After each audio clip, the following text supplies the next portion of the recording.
All right, welcome to The Explainer. Today, we're diving into a huge question, one that's puzzled historians and archaeologists for centuries. It gets right to the heart of who hundreds of millions of people are today. Who are modern Europeans? For the longest time, we really thought we had it figured out, piecing it together with bits of pottery and old ruins. But the picture was always, incomplete, like a puzzle with the most important pieces just gone. For centuries, all we had was archaeology. And look, it's an amazing field. It gave us clues. But those clues could only tell us what people did or where they lived. They couldn't tell us who they really were or where they came from. The biggest parts of the story?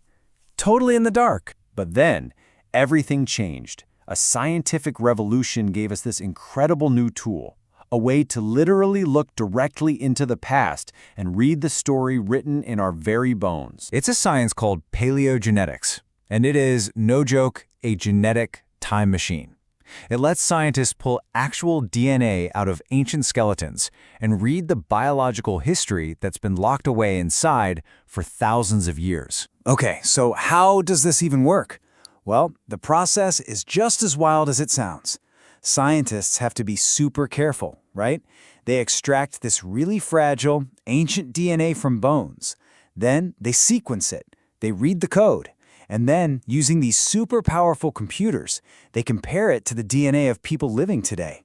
It's like tracing your family tree back thousands and thousands of years. And this genetic time machine, it revealed something, or rather someone, who is practically invisible to history.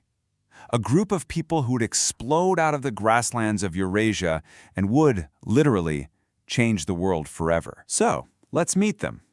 The Yamnaya. We're talking about 5,000 years ago, on the huge plains of what's now Ukraine and southern Russia. And these guys, they were a perfect storm of innovation. They combined two things that would change everything: the horse, which they had just mastered riding, and the wheel, which they put on wagons.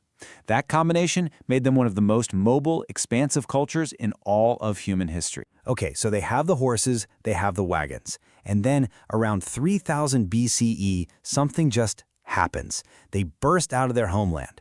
And it's not a small move. It's this massive wave of migration that will completely redraw the genetic map and the linguistic map of both Europe and Asia forever. All right, so let's set the stage.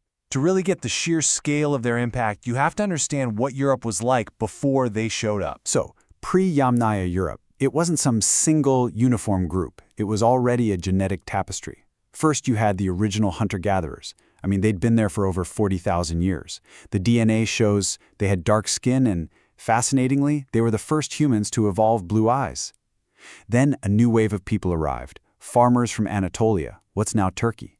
They brought agriculture, and their grain-heavy diet actually led to the evolution of lighter skin. So, here's a snapshot of Europe's DNA right before this migration kicks off. The local populations, the hunter-gatherers and the farmers, they're dominant. But then, the Yamnaya arrive. And what the DNA shows next is, honestly, it's staggering. Yeah, this was not a gentle blending of cultures. It was a demographic replacement. It was a takeover. You look at the DNA from places like ancient Spain, and it's stark.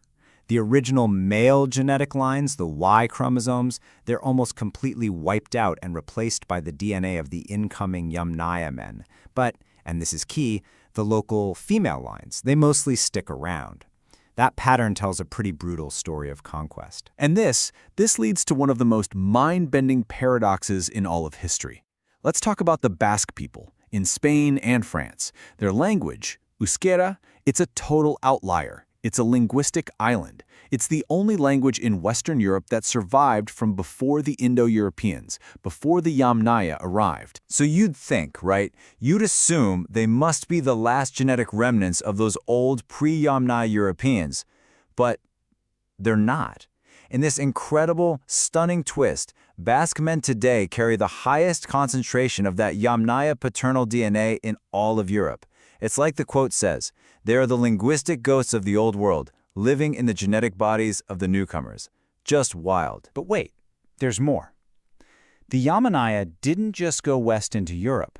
Their story also uncovers this chilling, powerful irony that echoes all the way into our own time. See, another huge branch of this migration pushed east. They used their horse-drawn chariots to expand deep into Central Asia in India, and they brought their language with them, a language that would eventually evolve into Sanskrit, Persian, and Hindi, linking the tongues of Ireland all the way to India into what we now call the massive Indo-European language family. Okay, now, jump forward thousands of years to the 20th century.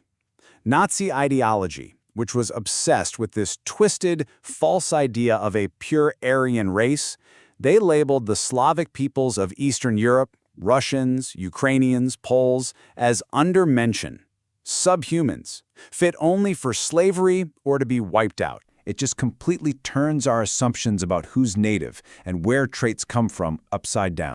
And if you want one more incredible legacy, just look at any horse, any domestic horse in the world. Their success at breeding horses was so complete, so total, that today, 100%, every single one, descends from the horses first tamed and bred by the Yamnaya on the steppe. So, this all brings us to today.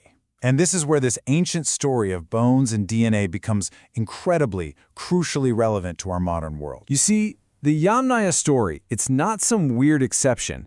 It's the rule. The science is just irrefutable on this point now. There is no such thing as a pure native population. Everybody, everywhere, is the product of constant, massive migration and mixing. That's just the human story. And yet, this scientific fact is under a very deliberate, very political attack. Nationalists and racist groups actively push disinformation to deny this shared history. They need to prop up their false narratives of racial purity. But look, this isn't just some stuffy academic debate. This has dangerous, real-world consequences. Why? Because so much of modern medicine, I'm talking about tracking genetic risks for things like cancer or heart disease, developing personalized treatments, all of it depends on having an accurate map of our shared genetic history. So when that science gets attacked for political reasons, it's not just promoting hate, it is actively threatening our collective health. The story of the Yamnaya, in the end, it's our story. It's a powerful reminder, written in our own DNA, that we are all descendants of migrants. So it leaves us with one final critical question. If the science proves our shared immigrant past is a fact, what exactly do we risk as a society when we choose to deny it?